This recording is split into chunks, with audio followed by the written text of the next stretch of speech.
All right, guys, welcome back to Earth and Space Science. And today we're going to take a look at volcanism. Now, there's going to be three different parts to this video, so make sure that you watch all three parts.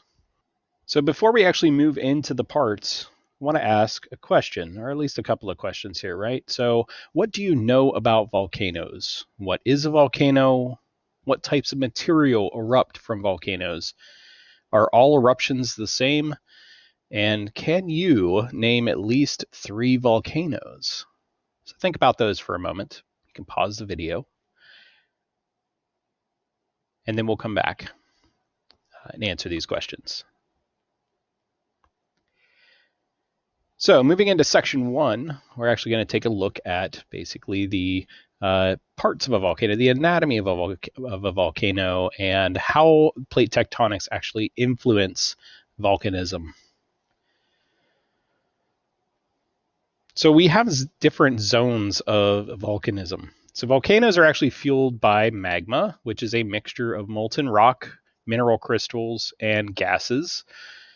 And as magma is formed, it rises towards the Earth's surface because it is less dense than the surrounding, more plastic, solid mantle.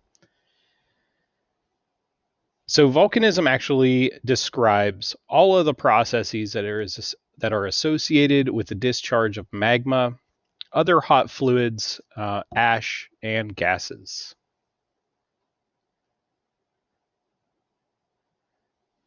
So, as we're currently discussing this right now, there are roughly about 20 volcanoes that are actually currently erupting um, uh, across the different places of the Earth along the surface. So, the distribution of volcanoes on Earth's surface is not random at all. And you can actually see this by the different patterns that you see on this picture.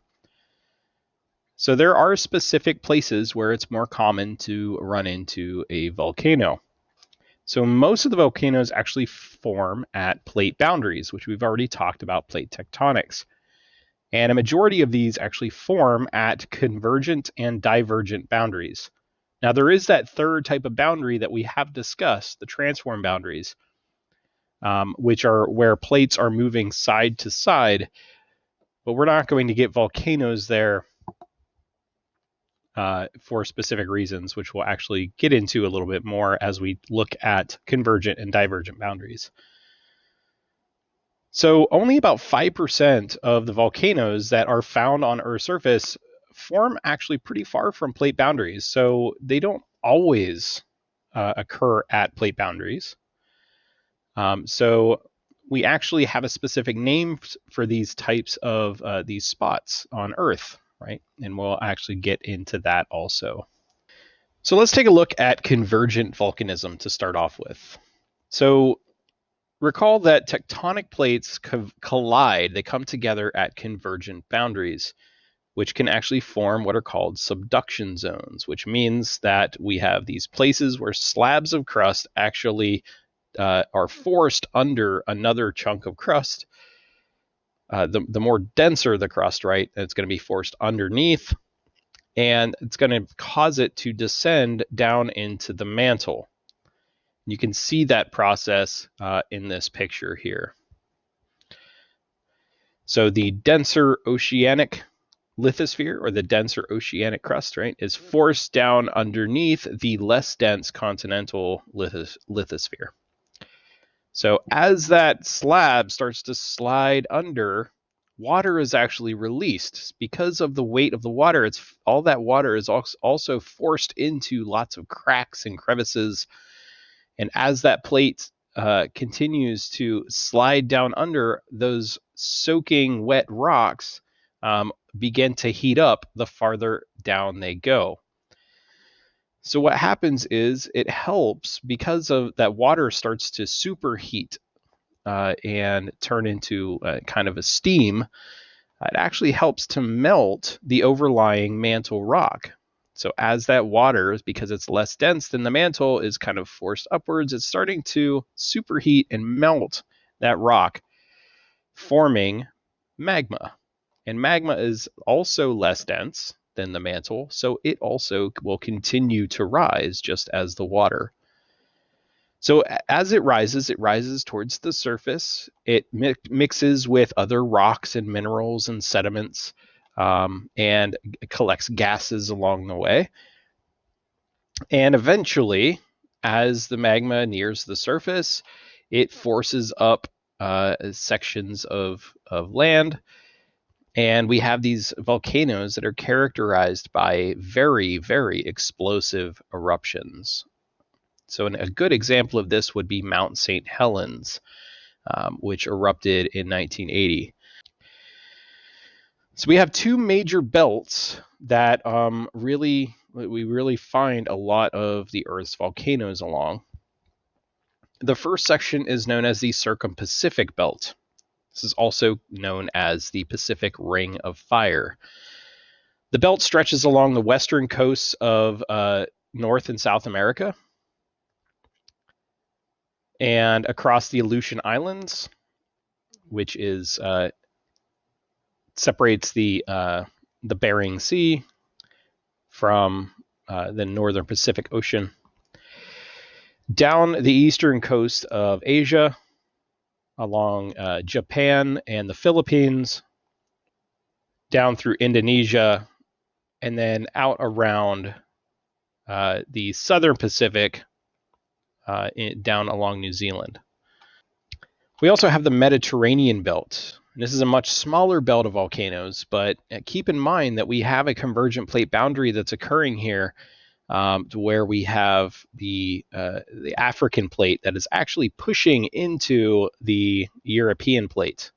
So as that plate continues to force itself underneath Europe, the Alps are being created, mountains in Turkey, and all along Italy.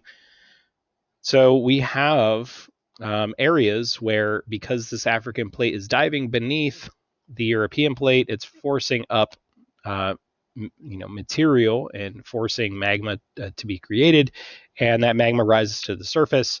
And in specific places, we can actually find active volcanoes. All right, so this belt actually outlines the boundaries between the Eurasian and African plates, as well as the Arabian plate, which is another separate plate over here, down in this bottom right-hand corner. This chain of volcanoes actually includes very famous volcanoes such as Mount Etna and Mount Vesuvius, which can be found in Italy, and as well as many others. All right, so let's look at the opposite effect, where we have divergent volcanism. And remember from this, when we were talking about divergent plate boundaries, these tectonic forces, where divergent plates are actually moving apart from one another. And this is actually creating new land. So most of the time this occurs on the ocean floor, but it can occur on land, and there are specific places where this is actually occurring on land. So as these places are moving apart from one another, right, that magma, or the mantle, all right, it has this kind of release of pressure. And because we lose that pressure and the temperature is still very high, it melts the rock, and that rock then turns into magma and will rise to the surface. So as these plates are moving away from one another, the magma rises and fills the gap. All right, creating new land in the process, and those plates continue to move apart, and more magma comes up and fills the gap. So unlike explosive volcanoes, volcanism at divergent boundaries tends to be more non-explosive. Now, that's not always the case. We can have very violent eruptions occur at divergent plate boundaries. However, for the most part, they tend to be more non-explosive, which means that usually there are large amounts of lava, all right? Large amounts of lava that are kind of just draining out onto the land or onto the ocean floor. So about 2/3 of the Earth's volcanism occurs underwater along divergent plate boundaries, which we have talked about. We call those ocean ridges. So at these ocean ridges, this lava takes the form of giant pillows. So as this lava is pouring out, it's cooling as soon as it contacts the water, but it stays still hot, kind of inside, and it kind of moves along like a worm. And as it's exposed to the water, it will eventually cool into these kind of large-looking pillows. So that's what we see a lot along divergent plate boundaries, where this magma is just kind of flowing out onto the surface.